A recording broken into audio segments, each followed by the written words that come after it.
बांग्लादेश में सबसे बड़ा आतंकी हमला।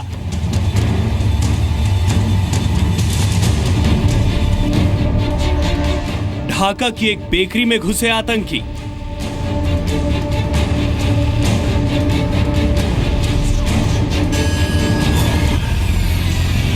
नौ आतंकियों ने 60 लोगों को बनाया बंधक।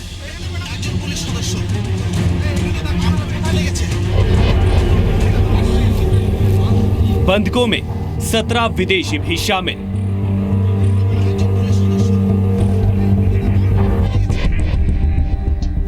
दो पुलिस कर्मियों की मौत।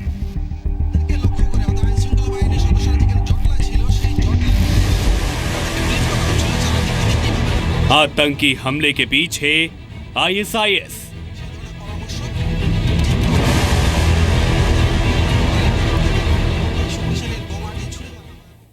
नमस्कार, आपके साथ मैं हूं विद्यानाथ झा। बांग्लादेश की राजधानी ढाका के होले आर्टिसन बेकरी में 11 घंटे बाद भी बंधक संकट बरकरार है। बांग्लादेश पुलिस ने बंधकों को छुड़ाने के लिए हमलावरों के खिलाफ ऑपरेशन लॉन्च कर दिया है।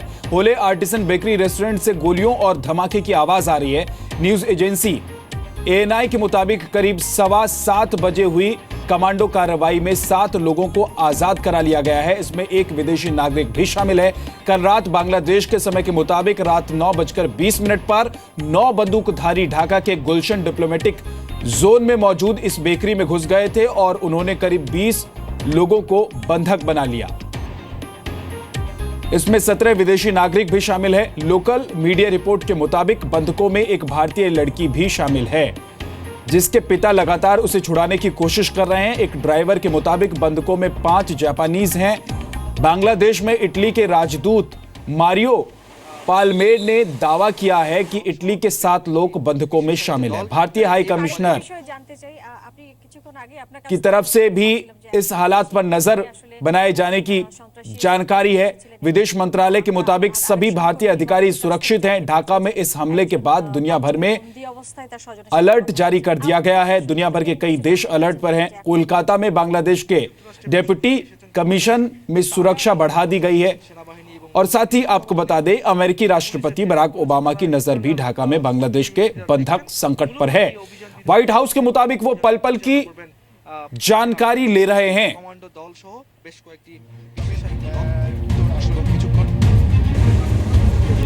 बांग्लादेश में बंधक संकट बरकरार है। हालांकि बांग्लादेश पुलिस ने बंधकों को जल्द ही छुड़ाने के लिए ऑपरेशन शुरू कर दिया है। वैसे ढाका में जिस अंदाज में बेकरी में आतंकी हमला हुआ, उसने सबको चौंका दिया है। ढाका में स्थानीय समय के मुताबिक रात 9:20 तक सब कुछ ठीक चल रहा था। ईद की छुट्टी का पहला दिन था, सो लोग होटलों और रेस्टोरेंट में फुर्सत के लम्हे बिता रहे थे।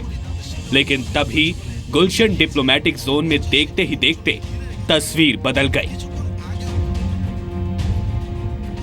हाथों में बंदूक लिए 9 लोग नारे लगाते हुए होले आर्टिसन बेकरी में घुस गए। हर तरफ अफरा तफरी मच गई। इससे पहले कि लोग समझ पाते, बंदूकधारियों ने सभी को अपने निशाने पर बंधक बना लिया। क्योंकि ये गुलशन एरिया में हुई है ढाका के, जो वहां का पावर और वेल्थ सेंटर है। यहाँ पे हर प्रकार की सिक्योरिटी मौजूद है। उसके बावजूद भी इस इलाके में अटैक होना इटसेल्फ जाहिर करता है कि लॉ एंड ऑर्डर उतना मजबूत नहीं है जितना होना चाहिए। ये पिछले 1 साल में बांग्लादेश में 19वां अटैक है। बांग्लादेश की रैपिड एक्शन बटालियन ने मोर्चा संभाला। दोनों तरफ से फायरिंग शुरू हुई। इस फायरिंग में 2 पुलिस वाले शहीद हो गए। फायरिंग कुछ देर रुकी भी। हमलावरों से बातचीत की कोशिशें भी की गई, लेकिन नाकामी ही हाथ लगी और फायरिंग दोबारा शुरू हो गई। हालांकि अब आतंकियों के मंसूबों पर जल्द से जल्द पानी फेरने की तैयारी है। खबरें आ रही हैं कि इस आतंकी हमले के पीछे आतंकी संगठन आईएसआईएस का हाथ है। ढाका हमले को देखते हुए दुनिया भर में हाई अलर्ट है। कोलकाता में बांग्लादेश के डिप्टी हाई कमीशन के आसपास सुरक्षा का घेरा और कड़ा कर दिया गया है। वहीं अमेरिकी राष्ट्रपति बराक ओबामा भी ढाका हमले को लेकर चिंतित हैं। व्हाइट हाउस के मुताबिक ओबामा ने इस हमले के बारे में लगातार जानकारी देते रहने को कहा है। ब्यूरो रिपोर्ट, जी मीडिया। और हमारे साथ जुड़ रहे हैं पाकिस्तानी मूल के लेखक और इस्लामिक विद्वान तारक फतेह। लेकिन उससे पहले आपके पास आऊं, उससे पहले चलते हैं मेरी सहयोगी पूजा लगातार हमें जानकारी दे रही है, अपडेट्स दे रही हैं। पूजा, अभी क्या अपडेट्स हैं आपके पास? विजय, हमारे पास अभी लेटेस्ट अपडेट ये आ रही है, ये जो होली ये बेकरी जो है वहां से अभी फिलहाल 5 महिला और एक बच्चे को वहां से रेस्क्यू किया गया है। उन्हें एक एम्बुलेंस में रैपिड एक्शन बटालियन जो है वो उन्हें अभी फिलहाल हॉस्पिटल लेकर गई है, जहां पूरी रात भर ये रैपिड एक्शन बटालियन जो बांग्लादेश का एलीट एंटी क्राइम फोर्स है उन्हें मोर्चा संभाला था। आज हमारे पास खबर आ रही है सुबह जब से ऑपरेशन स्टार्ट हुआ है, कुछ ही देर में अभी आर्मी भी जो है वो ज्वाइन करेंगे इस रेस्क्यू ऑपरेशन को, और अंदर जितने भी हॉस्टेज है उन्हें बचा लिया जाएगा। उनका ये अभी फिलहाल इंश्योर कर रहे हैं कि जो अंदर है। मुझे पहले 60 हॉस्टेज की बात की जा रही थी, अब क्या संख्या के बारे में कुछ अपडेट हुआ है? 20 हो गए हैं इन बंधकों की संख्या? जी देखिए, औपचारिक रूप से अंदर कितने लोग हैं वो नहीं बताया जा रहा है अभी फिलहाल बांग्लादेश की ओर से, क्योंकि ये बस एक फर्स्ट पर्सन अकाउंट था जो एक बेकरी के स्टाफ से जो बाहर निकल आए थे, उनका ये कहना था कि 50 से 60 लोग अंदर हो सकते हैं और बंदूकबाज कुछ 7 से 10 लोग हो सकते हैं। जी, बहुत बहुत शुक्रिया पूजा इस पूरी जानकारी के लिए आपका। तारक फतेह हमारे साथ जुड़े हुए। तारक फतेह साहब, आप किस तरह से इस हमले को देख रहे हैं? देखिए, ये उसी लगातार आप ओरलांडो को देखिए, ये इस्तांबुल एयरपोर्ट पे हुआ या अब ढाका में हुआ, ये सब एक ही आप समझेंगे लकीर के लोग हैं।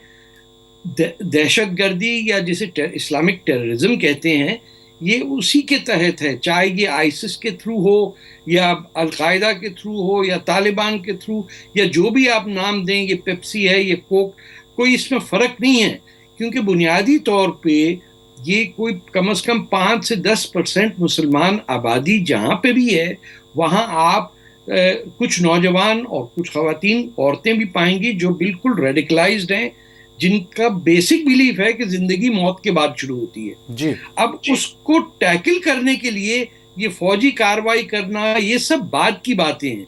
जो हमें पहले चीज़ करनी चाहिए थी 9/11 के बाद, कि आइडियोलॉजिकल वॉर जिसे आप कहते हैं, जो इनको एक्सपोज किया जाए कि ये कौन लोग हैं जो ये जहरीली बूटे बो रहे हैं और हम आज आके फिर वो काट देते हैं, वो जड़ों से कोई नहीं उसको निकाल रहा।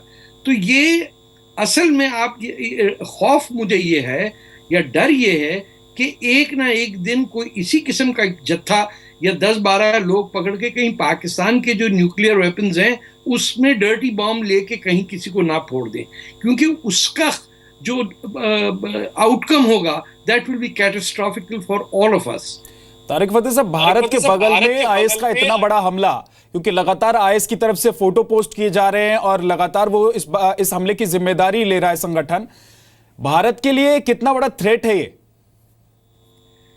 भारत के अंदर थ्रेट है, भारत के बाहर क्या आप देख रहे हैं? अभी 5 नौजवान मुसलमान बच्चे नहीं अरेस्ट हुए जो भर्ती में थे। आईसिस का मेन स्पोक्स पर्सन जो है, जिसको जिहादी जॉन के बाद जो अब टेलीविजन पे आके तकरीरें करता है, वो इंडिया से उसका ताल्लुक है। तो ये कहना कि ये बाहर से खतरा है, ये बाहर से खतरा नहीं है, ये उतना ही खतरा है जितना कि जम्मू कश्मीर के अंदर 1990s में था दहशतगर्दों का। आज ये आपका हर जगह फैल गया, चाहे वो अमेरिका हो या टर्की हो, आप देखेंगे हर जगह एक ही टाइप का हमला होता है। और ये कोई बेवकूफ अनएम्प्लॉयड गरीब लोग नहीं हैं, ये पढ़े लिखे नौजवान हैं जिनके पास एक्सेस है, जिनके पास ट्रेनिंग है और ये ट्रेन होके आए हैं how to fight till the and.